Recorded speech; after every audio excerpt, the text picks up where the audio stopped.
Bienvenidos a nuestro taller de carpintería a distancia. En nuestra sesión ahora 11.1 veremos el tema de cómo hacer un ensamble con caja y espiga. La primera pregunta sería, ¿para qué nos sirve un ensamble de caja y espiga? Y es muy fácil, nos sirve para darle muchísimo mayor fuerza sobre todo a esos muebles que la requieren, como sillas, mesas, camas, etcétera. Y asimismo también podríamos olvidarnos de utilizar clavos o tornillos o pijas. El ensamble de caja y espiga es posiblemente uno de los más utilizados dentro de la carpintería, porque ofrece muchísimo mayor agarre a diferencia de otros ensambles, a media madera o uniones simples. Para iniciar contemplaremos dentro de la espiga el ancho, el grueso y el largo de la misma. Partiremos de reglas generales para calcular nuestra espiga. 1. El grueso de la espiga debe ser de mínimo 1/3 y máximo 1/2 del grueso de la madera. Y desarrollaremos un ejemplo muy simple del grueso de la espiga de 1/3 del ancho de la madera. Como se muestra en la imagen, para un grueso de 2.5 sería entre 3, para sacar ese 1/3 sería 0.8 centímetros. Y si tomamos la referencia de 1/2 como máximo, tendríamos entonces que si el grueso es de 2.5 entre 2, el grueso sería de 1.25. Y para obtener el ancho de la espiga y caja debe tener máximo 2/3 del ancho de la madera y mínimo 1/2. Ejemplo, si nuestra espiga tiene 5 centímetros, 2/3 sería 5 entre 3 es igual a 1.6. Este por 2 nos da 3.2 para darnos el ancho, que corresponde a 2/3 del ancho. Ahora, ejemplo del ancho de la espiga, tomando como referencia el 1/2 como mínimo. Ejemplo entonces, si tenemos que el ancho es de 5, sería 5 entre 2, para sacar el 1/2 sería 5 entre 2, 2.5. 2.5 el ancho de la espiga, y cada hombro, que es el espacio entre la espiga y la orilla, tendría 1.25.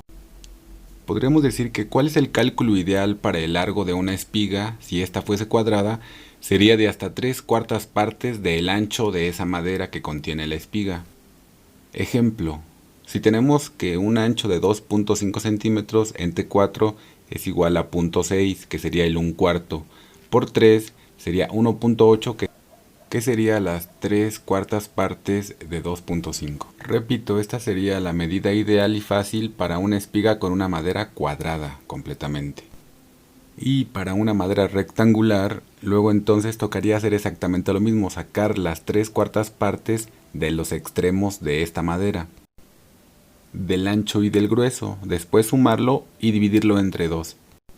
Ejemplo entonces, si tenemos que el grueso de la madera es de 2.5, entre 4 sería 0.6, por 3 sería 1.8 ese grueso que permanecería.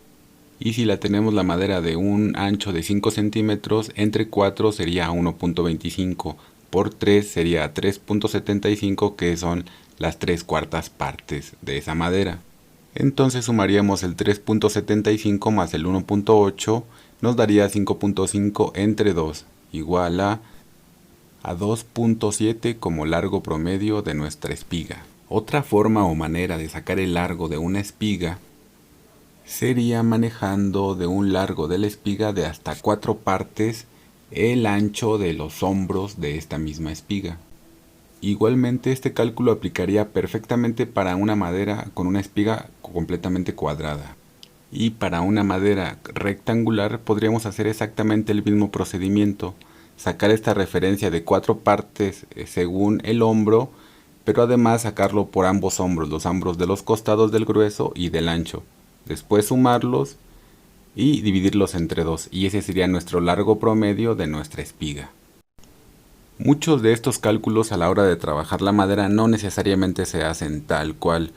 Muchas veces después de la práctica uno empieza a entender que el grueso y los anchos y las profundidades son en función de que la madera sea resistente.